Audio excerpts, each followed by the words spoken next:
O Davi, Departamento de Audiovisuais da Canção Nova, apresenta Como Liderar Pessoas Difíceis, de Padre Joãozinho. Livro da editora Canção Nova. Leitura Padre Joãozinho.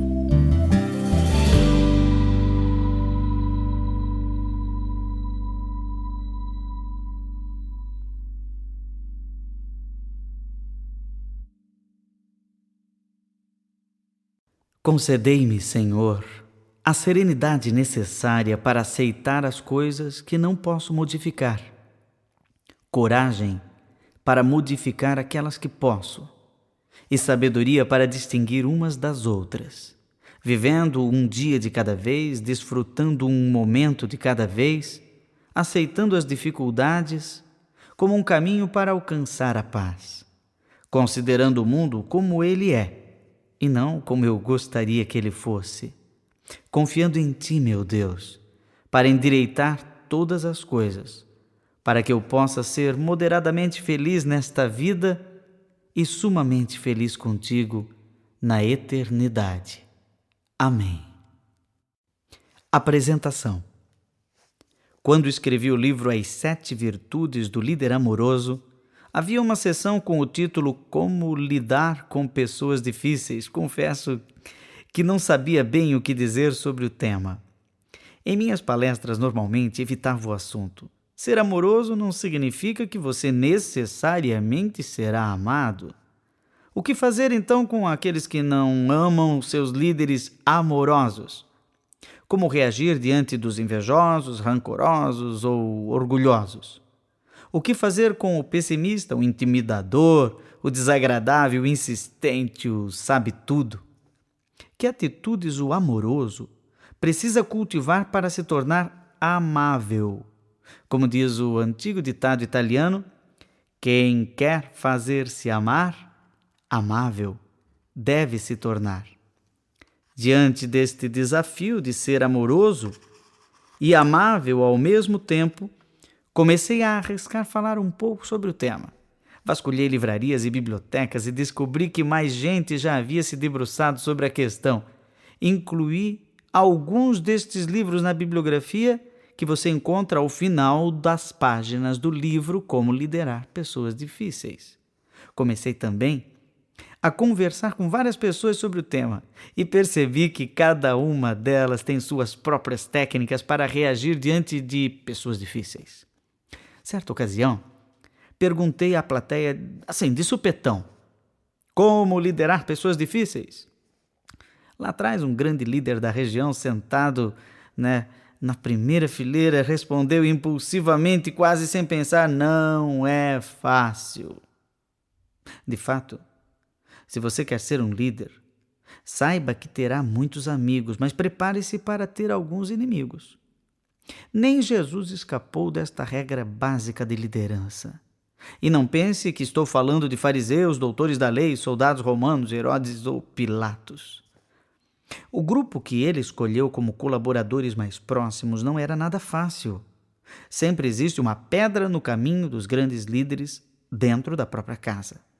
Grandes e bem-sucedidos empresários podem enfrentar dificuldades para liderar seus próprios filhos. Por isso, todos precisam refletir sobre como liderar pessoas difíceis. Como disse o filósofo Kant, na vida existem pessoas que nos puxam para cima e outras que nos empurram para baixo. Poderíamos simplesmente evitar aqueles que nos criam dificuldades, mas será que essa é a melhor estratégia? Pergunto-me, até mesmo se isso é possível. Existem ocasiões em que não há como escapar, por exemplo, do irônico. Como conviver com estas pessoas de modo que a sua ironia não seja um obstáculo fatal? Apresentei e rezamos juntos, logo ao início deste livro para ouvir, a prece da serenidade. Foi escrita por um teólogo americano, Reinhold Niebuhr.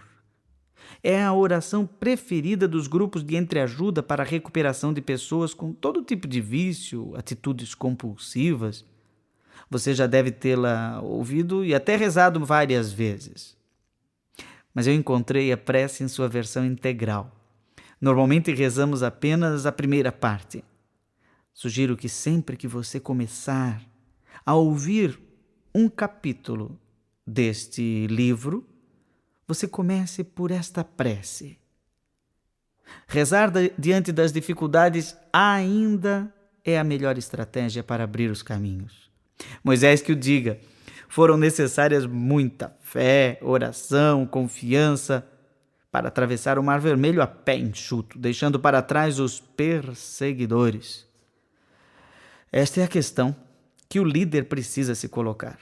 Vamos atravessar o mar, custe o que custar. O inimigo ficará para trás. Mas lembre-se, nem tudo são flores na outra margem. Sempre haverá um deserto a ser enfrentado. Moisés levou 40 anos para fazer daquele grupo de tribos nômades uma grande nação. Inicialmente, vamos conversar sobre alguns saberes fundamentais para sobreviver nas dificuldades. Recolhi diversas dicas que podem nos auxiliar na hora em que nos depararmos com aquela pessoa difícil.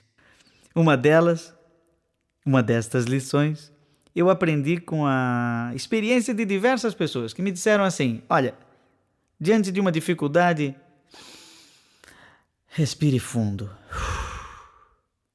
Dá certo. Quem quiser aprofundar ainda mais este conhecimento, tome o livro Como Liderar Pessoas Difíceis, publicado por editora Canção Nova, e você terá também uma reflexão, um estudo sobre a pintura de Leonardo da Vinci, A Última Ceia, que encontra-se lá no refeitório da Igreja de Santa Maria delle Grazie, em Milão, na Itália. O pintor foi genial. Mostra como no meio da refeição Jesus diz: um de vós me trairá. E ele retrata a reação de cada um dos apóstolos diante desta frase de Jesus. E aí eu pensei, mas como será que esta reação está descrita nas páginas da Bíblia? E foi aí que surgiu o livro Como Liderar Pessoas Difíceis. Para responder esta pergunta, vamos lá para as páginas dos Evangelhos, auxiliados inclusive por alguns estudos do Papa Bento XVI, nas audiências de quarta-feira do ano de 2006, e também outros autores que perceberam em Jesus alguém que realmente conseguiu transformar um grupo de 12 pessoas difíceis em 11 santos. Um deles não deu certo.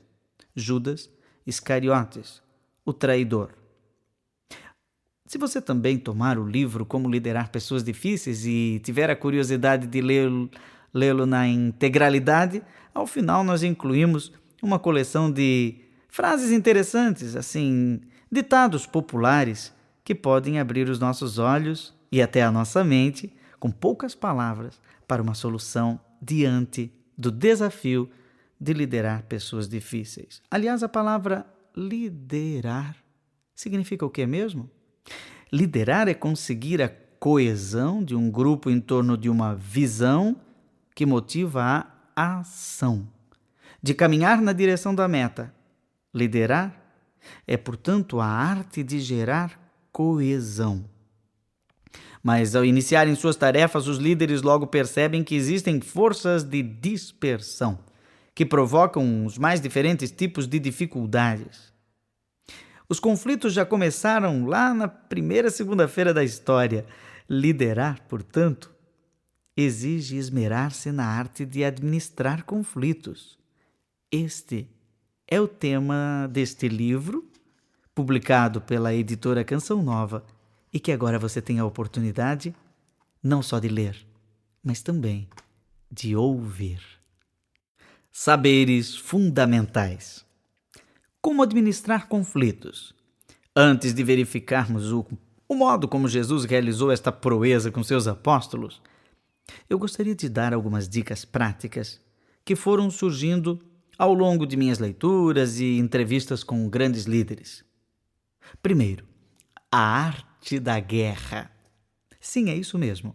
O livro A Arte da Guerra foi escrito há mais de 2.500 anos pelo general chinês Sun Tzu. Este clássico, utilizado até hoje nos exércitos em todo o mundo, está longe de ser apenas um manual que ensina táticas de guerrilha. Não é nada disso. Pelo contrário, seus saberes mostram como administrar a nossa guerra de todos os dias. De alguma maneira, todos nós somos soldados no campo de batalha. Precisamos entender a arte da guerra. Somente assim será possível evitar os conflitos antes mesmo que eles surjam.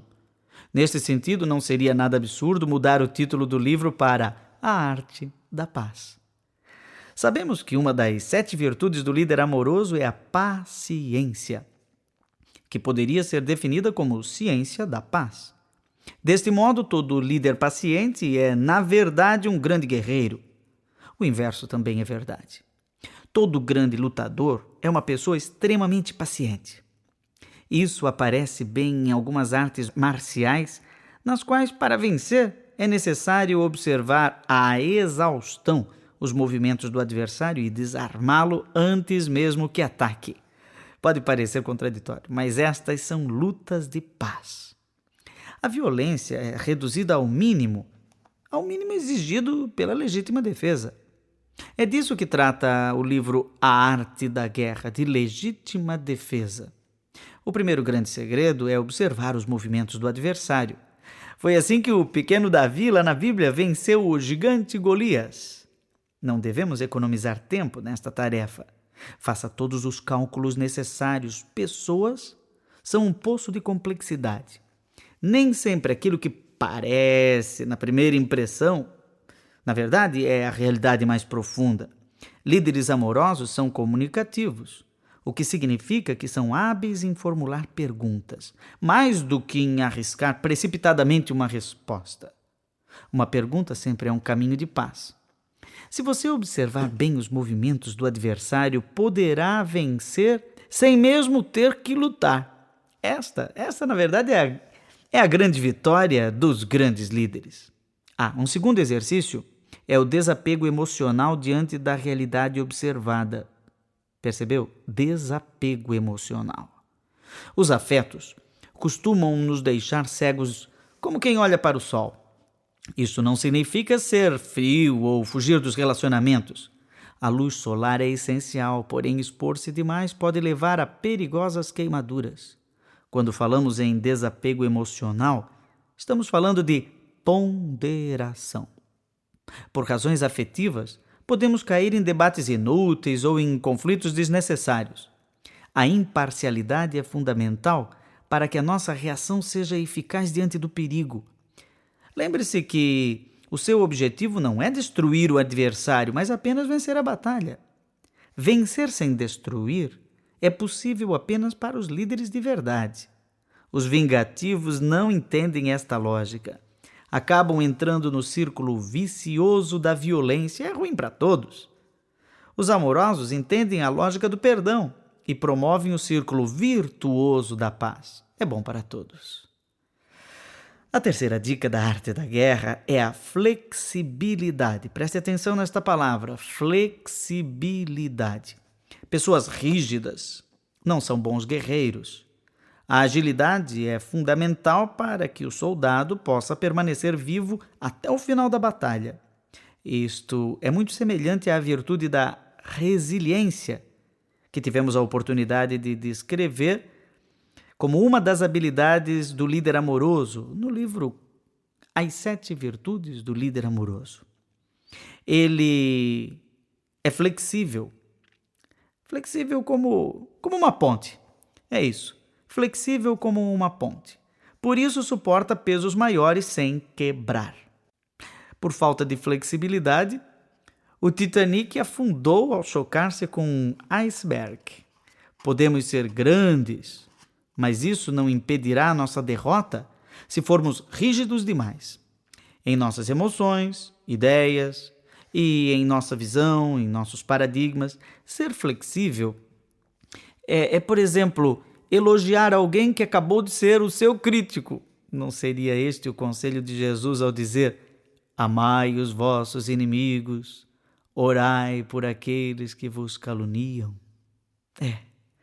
Bom, outra dica é exercitar a síntese entre ternura e vigor. Podemos ver isso estampado com genialidade na figura do apóstolo Pedro, naquela pintura que eu citei aí do Leonardo da Vinci, L'Ultima Cena, a Última Ceia. Ele fala com ternura aos ouvidos de João e em uma das mãos segura uma faca pronto para o ataque. Esta síntese somente é possível para pessoas benevolentes, capazes de viver a virtude da compaixão. Os malvados acabam vítimas de sua própria raiva, de sua própria cobiça. O perdão é a virtude dos fortes. Significa a capacidade de não permitir que o mal do outro habite em você. Uma outra síntese muito próxima dessa é a humildade junto com a coragem. Sintetizar humildade e coragem. Os covardes e os orgulhosos são vítimas de sua presunção. O apóstolo Paulo exprimiu esta síntese quando disse: quando sou fraco, então é que sou forte. Unir força e fraqueza é fundamental para chegar às grandes conquistas. Sabe, a sua maior força pode estar justamente naquilo que você julga a sua principal fraqueza. A arte da guerra. Esperamos que você tenha gostado desta prévia. Para continuar ouvindo este audiolivro no Google Play Livros, use o link na descrição do vídeo.